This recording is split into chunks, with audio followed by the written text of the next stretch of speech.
pro et contra.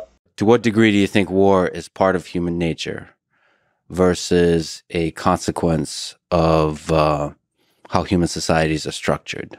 I ask this as you have somehow controversially been a proponent of peace. I'm generally a proponent of peace. I mean, ignorance is perhaps, in my view, the real enemy to be countered. That's the real hard part, not, fighting other humans. But all creatures fight. I mean, the jungle is you look at people think of this nature as perhaps some sort of peaceful thing, but in fact it is not. There's some quite funny Werner Herzog thing where he's like in the jungle, like saying that it's like basically just murder and death in every direction. I mean, the plants and animals in the jungle are constantly trying to kill and eat each other every single day, every minute. So it's not like, we're unusual in that respect.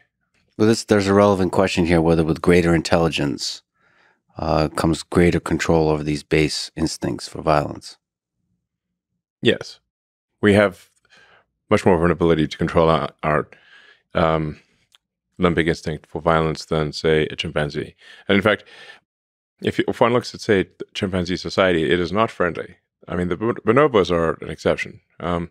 But chimpanzee society is filled with violence, and it's quite horrific, frankly.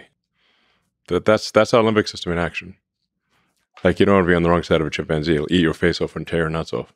Yeah, basically there's no limits or ethics or the Romans had just war. There's no just war in the in chimpanzee societies. Is war and dominance by any means necessary? Yeah, chimpanzee society is like a primitive version of human society. They're not like peace loving, basically, at all. There's extreme violence, and then once in a while, somebody who's watched too many Disney movies decides to raise a chimpanzee as a pet, and then that eats their face or rips their nuts off or chews their fingers off, that kind of thing. Yeah, it's happened several times.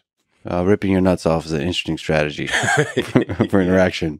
It's happened to people. It's unfortunate. Like that's, I guess, one way to ensure that the other chimp doesn't, contribute to the gene pool.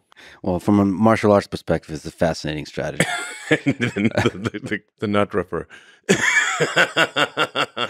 I wonder which of the martial arts teaches that. I think it's safe to say if somebody's got your nuts in their hands and has the option of ripping them off, you will be amenable to whatever they want. Yeah, safe to say.